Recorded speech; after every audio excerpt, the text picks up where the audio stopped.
दोस्तों, मिस्टर टैगपुर एक बार फिर हाजिर है आप लोगों के सामने ऐसी मशीन लेकर जिसे देखने के बाद आप लोगों की आंखें फटी की फटी रह जाएंगी। तो चलिए शुरू करते हैं आज का सफर। Grab and drive. इस मशीन का इस्तेमाल खेतों में मोटी मोटी लकड़ियों को गाड़ने के लिए किया जाता है। यह अकेली मशीन 3-4 लोगों की मेहनत बचाकर सारा काम खुद कर लेती है।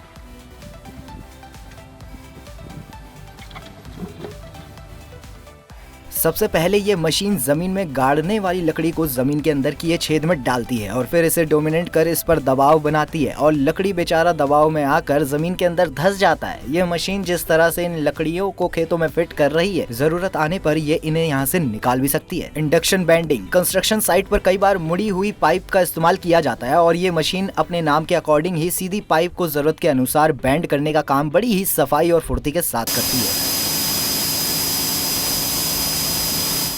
Phoenix staircase kit. घरों के अंदर होने वाले कंस्ट्रक्शन और फर्नीचर का काम बहुत ज्यादा समय लेते हैं, तो ऐसे में सीढ़ियों को बनाने का काम भी काफी लंबा समय लेता होगा। लेकिन इस कमाल के स्टेयरकेस किट सिस्टम की मदद से ये काम फटाफट तेज रफ्तार में निपट जाता है। दरअसल यहाँ पर सीढ़ियों को बनाने से पहले यहाँ पर एक लोहे का लंबा ढांचा रेडी किया जाता है और फिर उसे घर के उस कोने में फिट कर दिया जाता है जहाँ पर उसे लगाना होता है। इतना करने के बाद सीढ़ियों के प्लेट्स को इस ढांचे पर एक एक करके फिट किया जाता है। सीढ़ियों पर ऊपर चढ़ने के लिए हाथ के सपोर्ट की जरूरत होती है, जिसके लिए इनके साइड में ग्रिल का इंतजाम भी किया जाता है। ग्रिल बनाने के लिए इन सीढ़ियों में सुराख करके उसमें स्टील के ग्रिल को फिक्स किया जाता है, जिसके बाद बहुत कम समय में झकास सी सीढ़ी बनकर तैयार हो जाती है। Thin brick system. कई बार लोग अपने घरों की दीवारों को अलग रूप देने और उसे सीलन से बचाने के लिए उसमें ऐसी कलाकारी किया करते हैं। इसके लिए सबसे पहले धातु की ऐसी पतली पतली पट्टियों को दीवार पर फिर कर दिया जाता है। इसे बिछाते समय बिजली के बोर्ड वाली जगहों को इससे नहीं ढका जाता है। साथ ही जहाँ पर मोड़ होते हैं उन जगहों पर इन्हें फिक्स करते समय बहुत सावधानी बरती जाती है। इसके बाद टाइल की जुड़वा बहनों की तरह दिखने वाली इन पट्टियों को इन पर चिपका दिया जाता है। इस तरह की धातुओं का इस्तेमाल करने का सबसे बड़ा फायदा ये है कि इसे पहले से ही बराबर दूरी और सांचे के हिसाब से डिजाइन किया गया है, जिसकी वजह से इन टाइल्स को फिट करने में नाप तोल करने की जरूरत नहीं पड़ती है। सिर्फ टाइल्स में केमिकल को लगाना है और इन धातुओं में चेप देना है। इतना करने के बाद इन टाइल्स के बीच में बची हुई जगहों को फिल करने के लिए सीमेंट के घोल तैयार किए जाते हैं और बाद में इन खाली जगहों में इस पेस्ट को भर दिया जाता है और सब कुछ हो जाने के बाद इन दीवारों का टेक्सचर देखने लायक होता है। अगर आज की ये वीडियो आपको पसंद आई हो तो इसे लाइक करने के साथ साथ अपने दोस्तों और रिश्तेदारों के साथ जरूर शेयर कर दें। अगर आप ये वीडियो YouTube पर देख रहे हैं तो चैनल को सब्सक्राइब करके बेल आइकन दबा दें। फिलहाल के लिए इतना ही। अभी के लिए दीजिए हमें इजाजत। आपसे मुलाकात होगी अगली वीडियो में। शुक्रिया।